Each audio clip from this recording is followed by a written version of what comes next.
Hi guys, today we're going to be working on this reciprocal gradient, and I got my inspiration for this design from two very talented bloggers.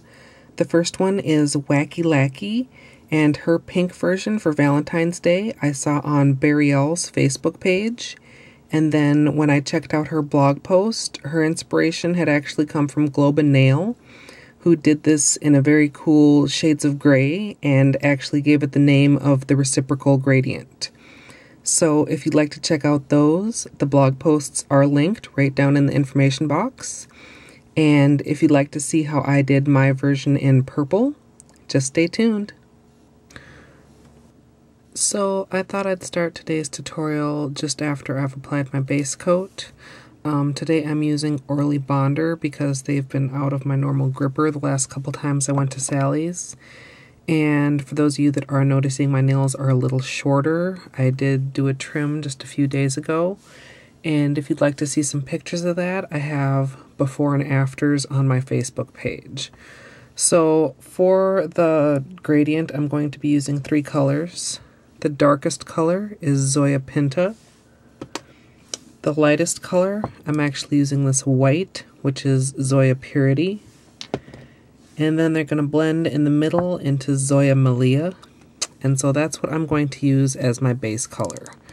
So I'm just going to go ahead and add one coat of that to all of my nails. And I think because this particular tutorial does have kind of a lot of steps and is going to be long enough on its own, I'm going to skip the fast forwarding. Just going to show you a couple nails for each step, and then complete the rest off camera. So I'm going to finish the rest of my nails and then I'll be back. Alright, so I've got both hands painted with Malia, and I gave that just about 5 or 10 minutes so it's dry to the touch. And I also went ahead and taped up my fingers. That's just going to make the cleanup process a little bit easier. So now I'm going to go ahead and start sponging. And there's about 4 different ways you can sponge just off the top of my head. And the way that I choose is usually based on randomness or based on my mood when I do a manicure. For this one, I am doing them all on the sponge at the same time. And then I'm just going to, maybe I'll do this nail, be a little bit easier for you guys to see. I'm going to go ahead and start applying that on the nail. And you can see as that gets a little bit on my cuticle why the tape is going to make the cleanup easier. And by blending them on the sponge, you kind of automatically start to build up a gradient from the darker purple into the lavender and then into the white. There actually probably won't be much white on my nail when I'm finished because I'd like to keep it more in purple tones. But I'm just going to build up a couple coats across all my nails. Might stick in just a little bit of fast forward here just on my ring finger so that you guys can see as that gets built up. And then I'll be back.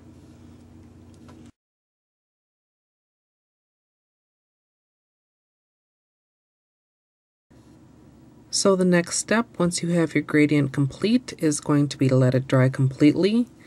And how long that takes can vary depending on the number of coats that you had to do.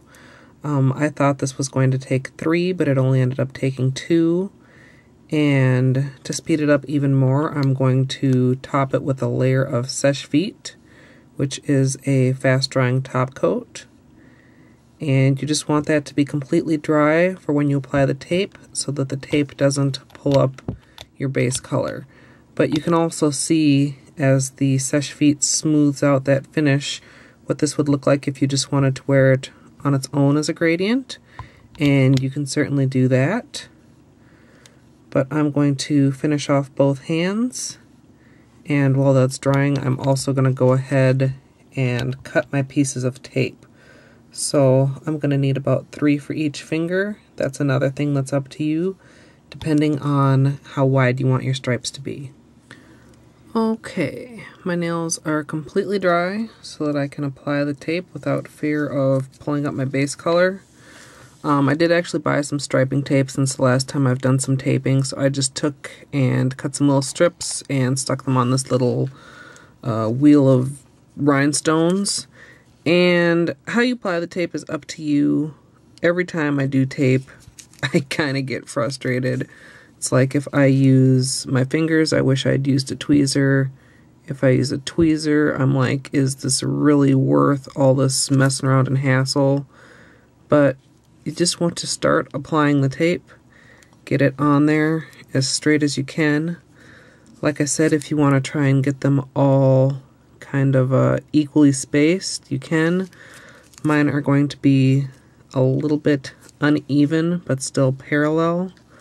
I'm doing one kind of pretty much right up the middle, and then one on each side. If I can grab another piece, I've got it like tangled on the tweezers here, which, like I said, makes me wonder if they're worth the hassle, but it gets stuck even worse to my finger. So I'm going to place this one here, and I'm going to continue that on the rest of my nails until they're all striped with tape. So I've got the striping all applied on both hands. I've been doing my right as I've been doing my left. And now I'm going to go back into sponging, except instead of having the lightest on the tip and the darkest at the base, I'm going to reverse it and have the darkest at the tip and the lightest at the base. So that's kind of where the magic happens, by reversing the colors. And since my other sponge is pretty much dried out, I just grabbed another sponge. I've got like a whole bag of these from CVS. So I've got plenty to spare. And I didn't really mention before, but as you're applying this white, make sure your brush is clean before you stick it back into the bottle, or you're going to end up with, you know, lavender polish by the time you're done. So I'm just going to start out sponging again with the darkest at the tip and the lightest more down toward the base. And again, this is probably going to take a couple of coats. That'll depend on exactly what polish you're using, but I'm just going to keep applying it to the sponge and do a couple layers on each nail until it's built up to the color that I want. And then I will be back and we'll get to the fun part of actually removing the tape. You can see I've completed one layer of sponging and I'm starting on my last layer. I've already applied it and taken off the tape on the pinky nail. And now I'm going to go ahead and move on to my ring finger so that you guys can see that. And, you know, sponging can take some time and patience and some experimenting. Not all colors are going to sponge equally well.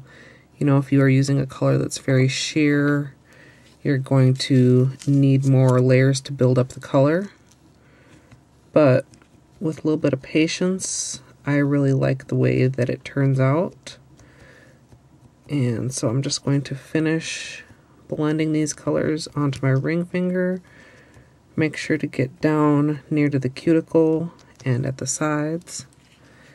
And then I'm going to grab my tweezer and just grab each strip of tape and peel it off.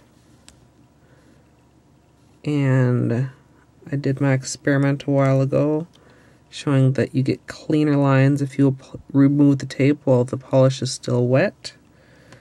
And there you can almost see the final design.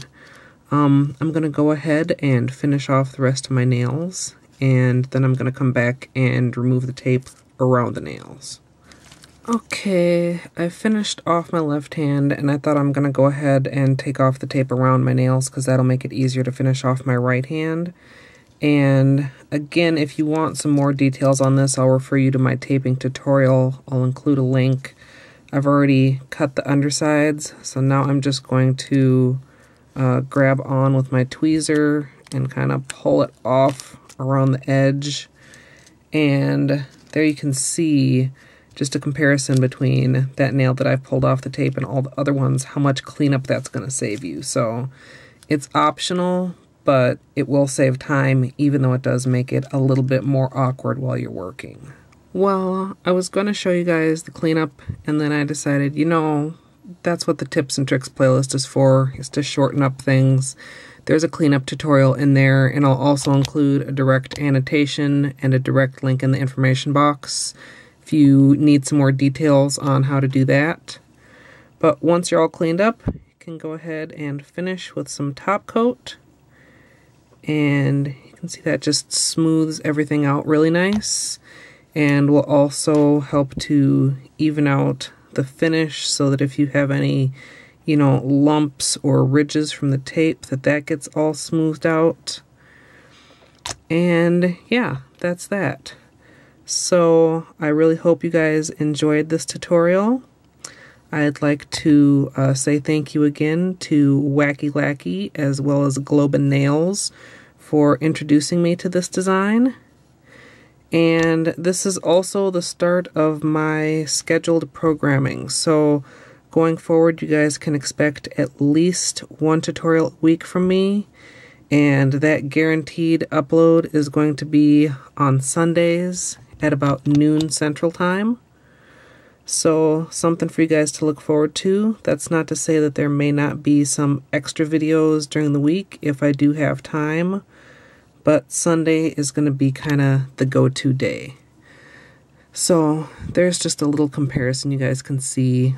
Top coat on the left hand, no top coat on the right. For sure, let me know what you guys think of this down in the comments. And as always, thanks for watching.